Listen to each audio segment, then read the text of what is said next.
Welcome to the Social Sciences Department. I'm Mr. Hyde, the head of Social Sciences. The department currently offers two subjects at post-16. These are psychology and sociology.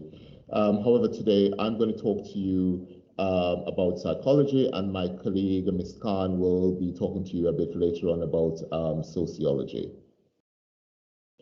So what is psychology, and why should you choose it as part of your A-level course? Sociology is a scientific study of the human mind and how the mind dictates and influences our behavior. It is an intriguing subject as it helps us to understand and explain why people behave the way they do, or indeed what makes them tick. Having the understanding in what drives the behavior of individuals can facilitate us in addressing many of the problems and issues that we face in our society today. Students who study psychology at Harris Academy, Beckenham, would follow the AQA specification, which has been rigorously designed to develop and give students a viable option in preparing them for work, future studies at university, or lifelong learning. Studying psychology here will develop a variety of transferable skills relevant to your social and employability prospects. These skills include independent thinking, critical analysis, and investigative.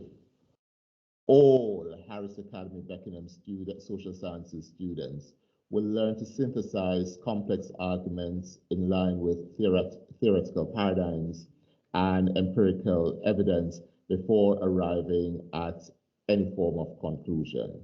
You can also expect that Harris Academy social sciences students will also develop competence and confidence in a variety of practical mathematical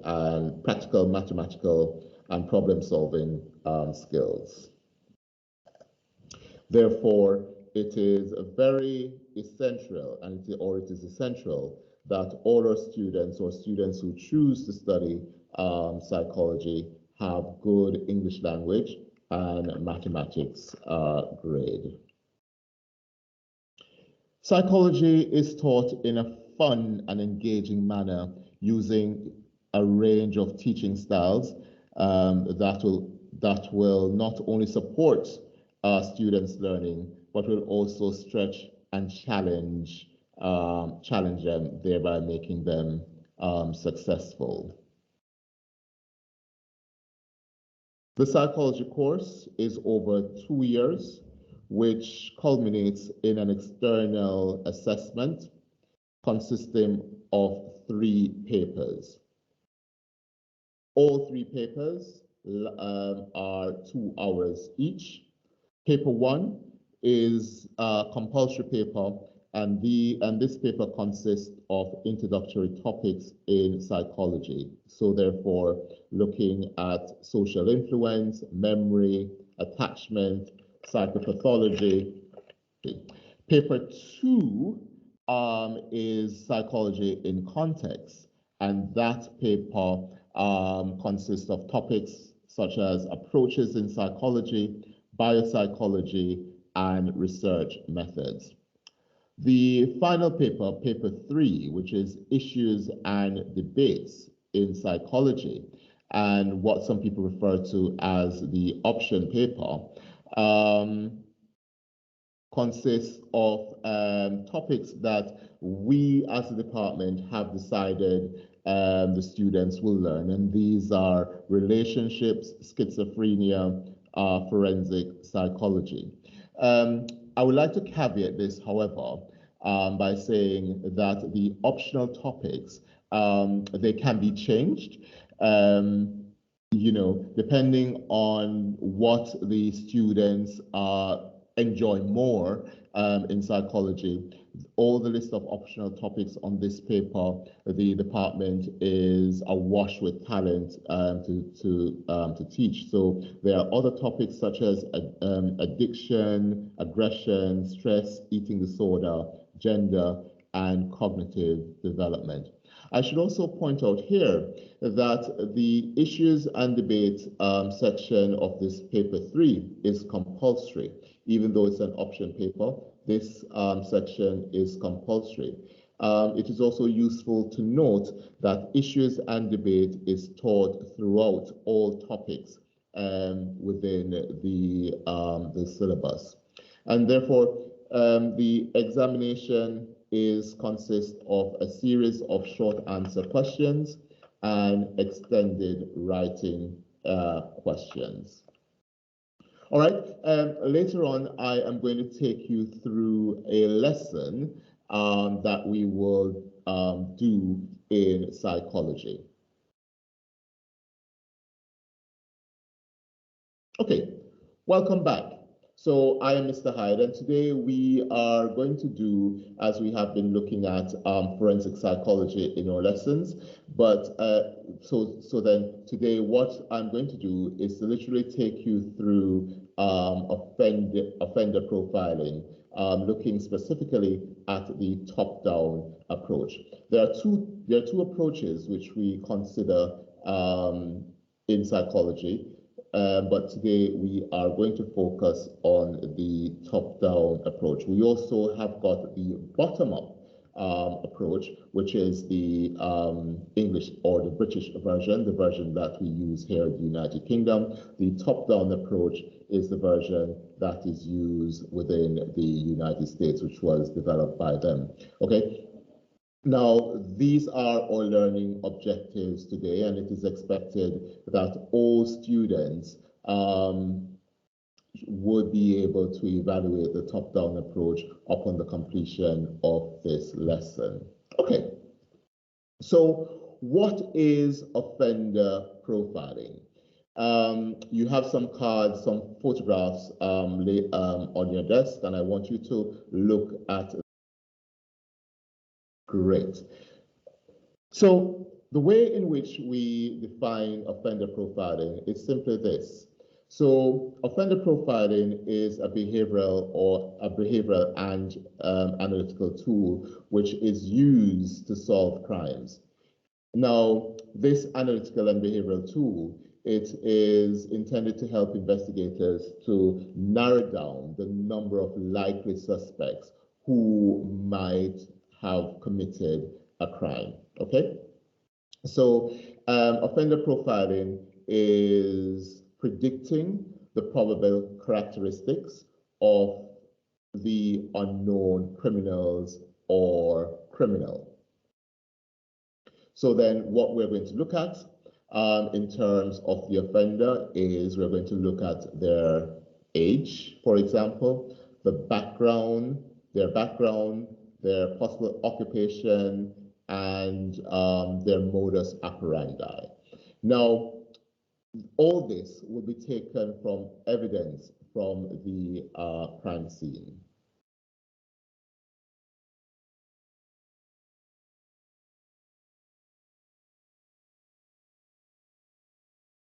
So, as I said earlier, we will be focusing on the top-down approach, and we also have got the bottom-up approach. So the top-down approach or the typology approach is an American FBI approach to profiling. And so this approach is predicated on the notion that offenders work in a certain manner that are linked to their social or psychological characteristics. Okay, now these categories that the FBI have, or I should point out first that the approach uses pre-existing categories or pre-existing conceptual categories, I beg your pardon, of offenders. Now, the categories that they would have are organized offenders and disorganized offenders. And how they arrive at this is that the evidence from the crime scene and other details from the crime scene, as well as the victimology and the context in which the victim was killed or in which the crime was committed, is then fit into these pre-existing categories of offender. Then a profile is constructed of the offender, which includes an hypothesis about the likely demographic or background, their habits, their physical characteristics, and the behavior and beliefs that the individual or the offender may have. As you see in the clip from Criminal Minds, the profiler, they were going through what the possible suspect is likely to be, okay?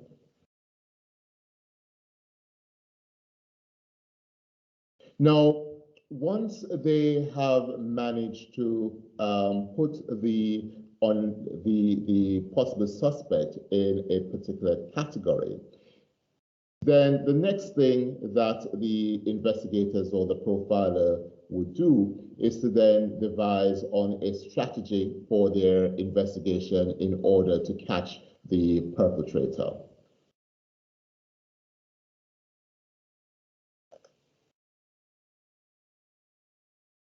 So just to recap, that the top-down approach or the typology approach is where profilers already have pre-existing conceptual categories of offenders. They then use the evidence from the crime scene to fit into either of the categories to classify the offender.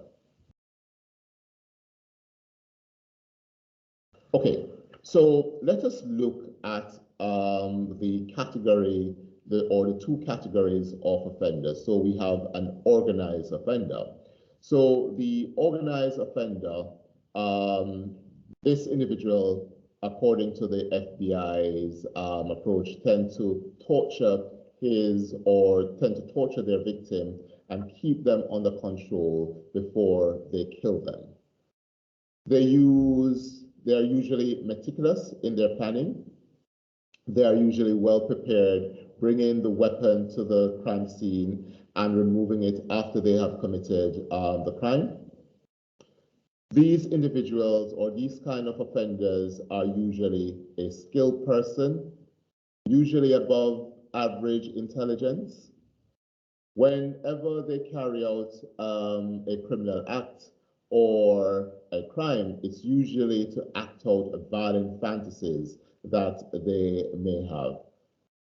They tend to follow their crime in the media or on media outlets platform. Organized offenders tend to stalk or target their victims based on a type. So organized offenders have got a type, that they have, and we're going to look at a case study, or the case study that you have there about Ted Bundy is a perfect example. Organized offender uses restraints on their victim, and this also is to enable that they have got more control over their victim. It's all about dominating, controlling, and to some extent humiliating their victim. This kind of offender generally have a working mode of transportation because sometimes they remove the body from the place in which they have committed the crime, if it's a murder, to some other location. So the body is usually transported from the crime scene.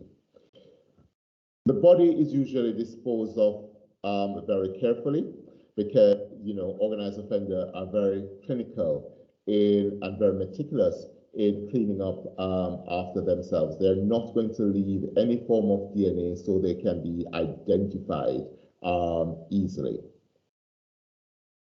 Organized offenders are usually married or have partners or have children. They are sexually competent as well as socially competent, the social butterfly. So these kinds of individuals are not necessarily shy. They are outgoing, confident individual. Okay, so we have looked at the organized offenders. Let us see whether or not you can come up with the characteristics of the disorganized offenders. Okay, great. So this is what you should have in terms of the disorganized offender, the characteristics of them according to the top-down approach. Usually, these kind of offenders, they live alone, and sometimes, or they generally live closely to the crime scene. The disorganized offender are what the terminology I use for them. They are socially challenged or socially incompetent. They're usually unskilled individuals, or they may be unemployed. These kind of offenders they tend to not use restraints, but they can do depending on what it is that they are doing, but usually they do not use restraints. There is little planning in the offense that they're going to carry out. So the offense is usually spontaneous or opportunistic. Their victim is usually at random. So then if you compare it with the organized offender, who is very meticulous in the planning, and they stalk their victim and they know exactly who they're going to attack, with the disorganized offender, this is not the case. The disorganized offender, they generally leave the crime scene very messy. They do not make any effort to conceal any form of incriminating evidence, such as blood or semen, or wiping surfaces to get rid of their fingerprints, or try to get rid of the weapon. Sometimes, or most times, the weapon for a disorganized offender is left at the crime scene. There is a school of thought that disorganized offender, they have a history of sexual dysfunction or failed relationships, right? The disorganized offender have got minimal control of, the disorganized offender is likely to engage very little with his or her victims, and usually if there is going to be a sexual assault, it would be after they have actually killed the victim.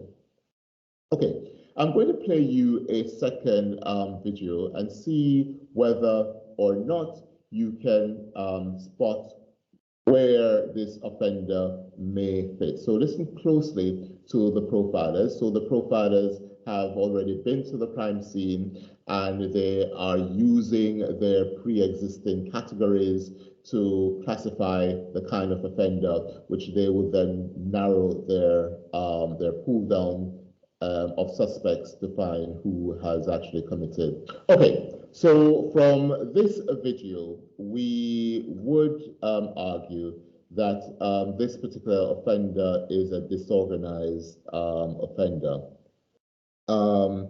Just going through some of the characteristics here, he lives close to the crime scene, he generally kills at nighttime, and most disorganized offenders usually carry out their acts at nighttime because they would probably need more time to do whatever it is that they're doing. Usually they're not physically strong.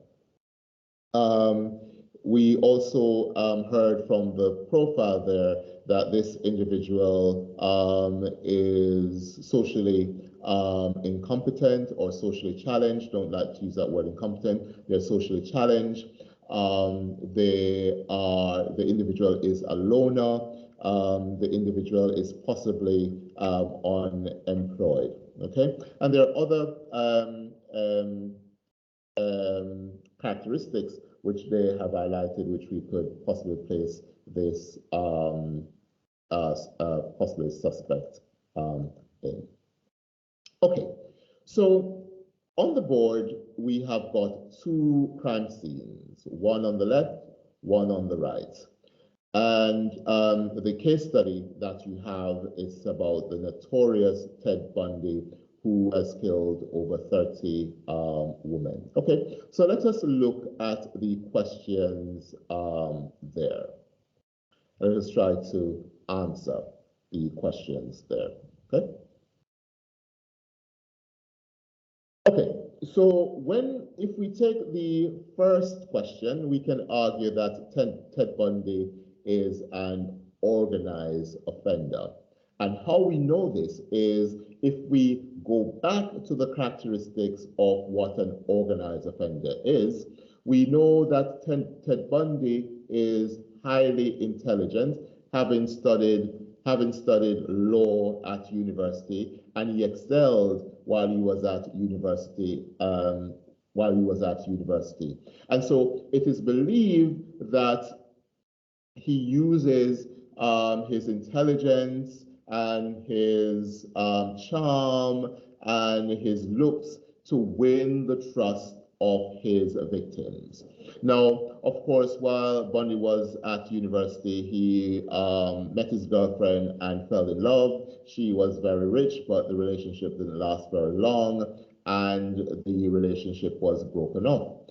Now, subsequently, this caused saw Ted Bundy start stalking females. So it probably is worth to point out that Bundy's girlfriend was very beautiful, very long flowing black hair, and she wore her hair with a part in the middle.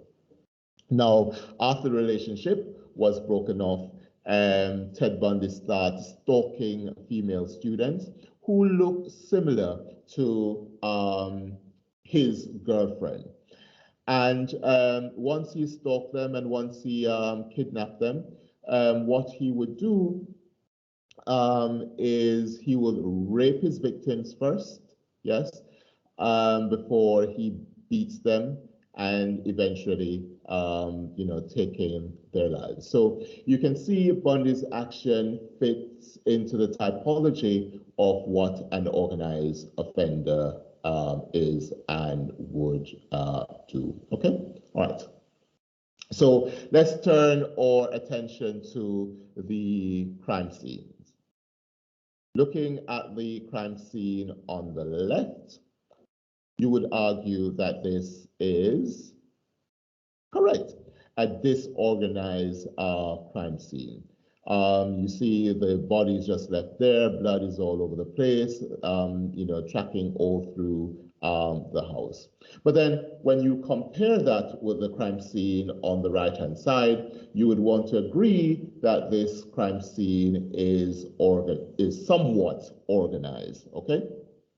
The body is carefully laid out, in one section of the house.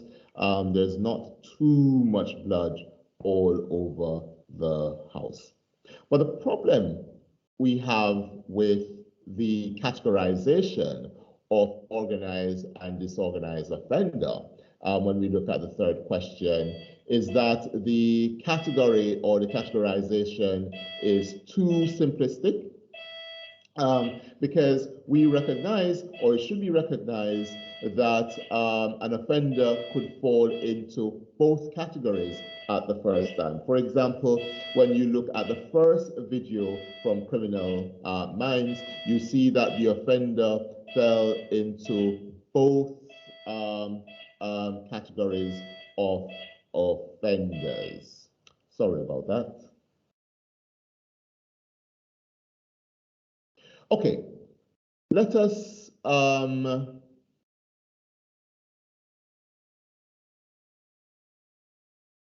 why don't you have a go in completing this exercise?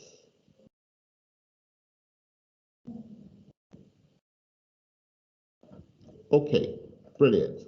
So this is what your profile should look like, okay, having completed the exercise.